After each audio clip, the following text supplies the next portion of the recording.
still, little tree. Be still.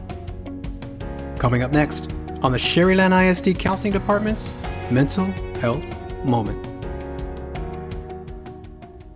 Remember, my friend, just try to be still. The storm may be strong, but so is your will. And if the storm's throwing you roughly about, concentrate on your breath as it goes in and out. That's an excerpt from Sean Elliott Russell's book, Be Still, Little Tree, Be Still. And in it, he gives us some insight into how to handle fear or becoming overwhelmed and just being able to cope with the craziness of the world happening around us. Hi everyone, my name is Alfred Chrishell Jr., lead counselor for Sharyland ISD, and I want to welcome you back to another episode of the Sharyland ISD Counseling Department's Mental Health Moment. So how's everyone doing? If you're tuning into your social media or turning on your TV, then you know it's pretty crazy out there. Right about now, a lot of us are coming to terms with the ramifications of this pandemic. Still struggling with virtual learning or trying to create a new normal. But in that process, we also have to learn to be still.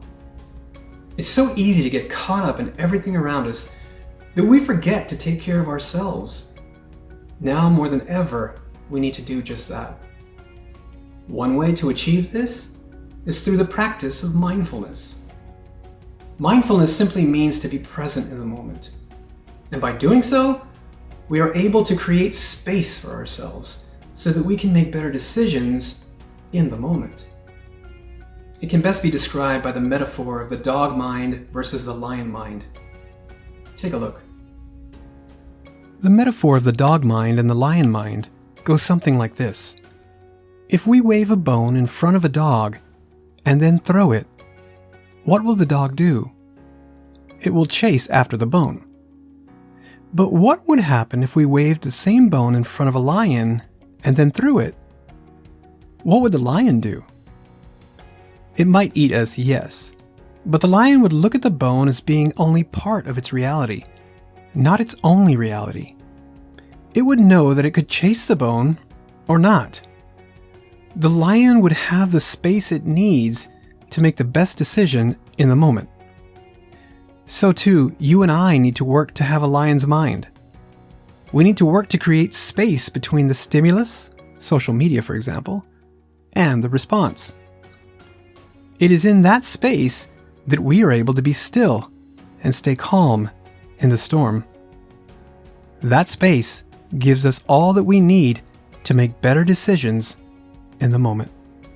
So, how do we create this space? Through mindfulness activities, such as deep breathing meditations, as well as other meditations involve guided imagery, mindful eating, and progressive muscle relaxation. 5 things, a grounding exercise, and coloring are also great mindfulness activities. There are so many more. Now, just a word about meditation. When some people hear the word, they immediately think it's all about sitting cross-legged on the floor, their hands in the air, and reciting ohms. What I'm talking about here is being in a quiet space, sitting, not laying down, because that'll make it too easy to fall asleep, and sleep is not meditation, but simply sitting still, 2 feet on the floor, and feeling and concentrating on the breath. And remember, my friend, to quote author Sean Elliott Russell once again, just try to be still. So thank yourself if you do. Until our next mental health moment, make it a great day or not. The choice is yours.